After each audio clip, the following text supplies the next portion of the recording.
Welcome to Donmar TV News Channel. Okay, magandang hapon sa inyong lahat. It's 12 o'clock in the afternoon here in the Philippines. At pag-usapan natin itong si Presidente Bongbong Marcos na tinanong ito ng mga media. I think sa loob ito ng eroplano. No? Kung matatandaan natin na itong si Presidente Bongbong Marcos, binalita ito sa mainstream media na ito ay pupunta sa Amerika makipag-usap dito kay President Joe Biden. Yan, tinanong itong si Presidente Bongbong Marcos ng mga media na pag-usapan yung EDCA, na pag-usapan yung conflict ng China and Taiwan. So, sinagot naman ito ni Presidente Bongbong Marcos. Ang pulot dulo ng kanyang sinabi is ang kanyang administrasyon ay for peace. Tayo ay hindi makipagdigmaan ng ibang bansa kagaya ng China. Ang administrasyon ni PBBM is for peace. Okay, so panoorin natin yung video na yan sa mismo itong si Presidente Bongbong Marcos ang nagsalita at nag-answer dito sa question na itong. Pero bago ang lahat, bago ko ipapakita yung video na yan, help me na i-like at i-share itong video natin sa Facebook at sa YouTube para kakalat ito sa daong bayan. Mag-like and share. Ready? 1, 2, 3, go. Thank you very much. And also guys, itong Donmar TV, subscribe, follow na rin para lagi kayong updated sa mga balita na kagaya nito. So sabay-sabay tayong mag-follow and subscribe. 1, 2, 3, go. Thank you very much. Ipapakita ko sa inyo ang video interview ni Presidente Bongbong Marcos tungkol nga dito sa medyo tumaas yung tension natin dyan sa West Philippine Sea. Okay? So, let's play the video. Simple lang ang role natin sa Pilipinas. We work for peace. We work for peace. We will not encourage any provocative action by any country that will involve the Philippines. Any provocative action will involve the Philippines by any other country. We will not allow that to happen. We will not allow the Philippines to be used as a staging post for any kind of military action. All we are worried about is the peace and the safety of our people, both here and abroad, and that's the main consideration. So, in my view, that's the role.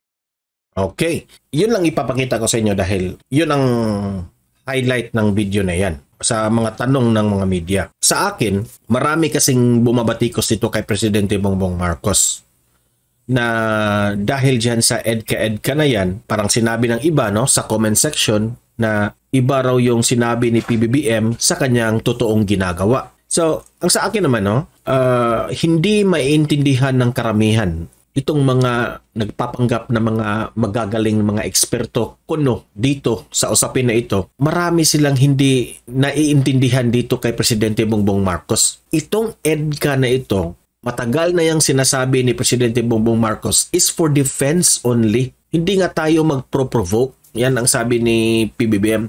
So ang ginawa lang ni PBBM dito ay pinoprotektahan lang ang ating bansa. Example, no? Mag-example ako sa inyo. Yung bahay nyo na alam nyo na maraming magnanakaw dyan, ano ang depensa nyo? Maglagay ka ng CCTV sa bahay nyo. Diba? Kahit hindi pa yan nangyari, so ginagawa muna yung mga bagay na pwede mong ikadepensa sa iyong sarili. Diba? Ganun eh. Yan ang hindi maintindihan ng mga karamihan dyan na laging bumabati ko sa ating presidente. Which is, tayo dito ay pro-government tayo. Kung may conflict man dyan sa Taiwan at China, hindi tayo mangingialam dyan. Sa kanila yan. Kaya nga, itong si Presidente Bongbong Marcos ay pupunta sa Amerika na klaruhin ang mga bagay-bagay with President Joe Biden. Meron silang mga adjustments na gagawin na hindi tataas ang mga tension dyan sa waters. Dahil sometimes itong China ay ma-misinterpret yung mga itong EDCA. Okay? So, dapat pag-usapan ito ng mga leader ng bansa, especially sa Pilipinas at sa Amerika, para gawin yung mga bagay na hindi makaapekto sa tensyon ng China. So, it's very clear ng mga answers dito ni PBBM sa mga media. Ang Pilipinas is not for war. It's for peace ang kanyang administrasyon. Yung iba dyan, Kung ano man ang kanilang interpretasyon dito kay PBBM, sa kanila yan. Kasi mga magagaling kayo eh. Sabi pa nga ng iba, itong si PBBM raw ay tuta ng US. Bakit ba raw tayo matatalo sa China? Ganun, ang mga matatapang. Sige, kayo raw ang humarap ng China at doon makipagyera. Kasi gusto nila makipagyera eh. Kayo raw makipagyera. Kawawa yung sundalo natin. Alam natin na wala tayong kakayahan dyan makipaglaban dyan sa China.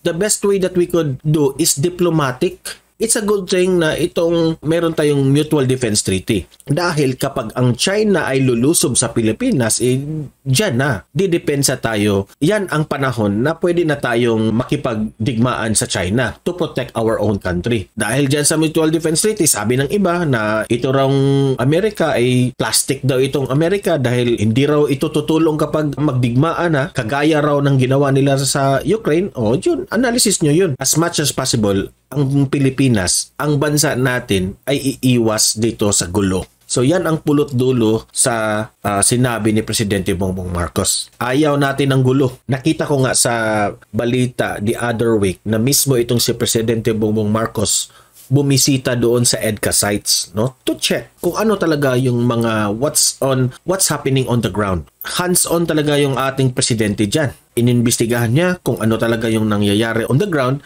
At the same time, pupunta siya sa Amerika. Klinaro niya lahat. So this is one way of na pinakinggan ng taong bayan ni Presidente Bongbong Marcos yung mga reklamo nila tungkol dito sa EDCA.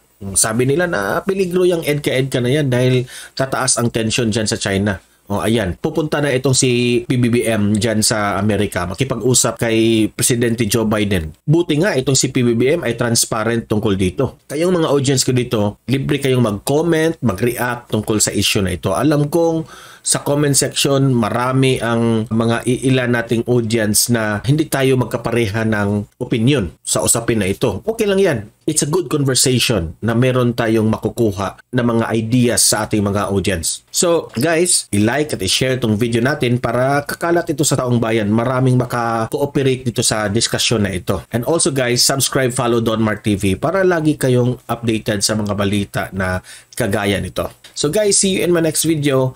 Have a great day and God bless inyong lahat.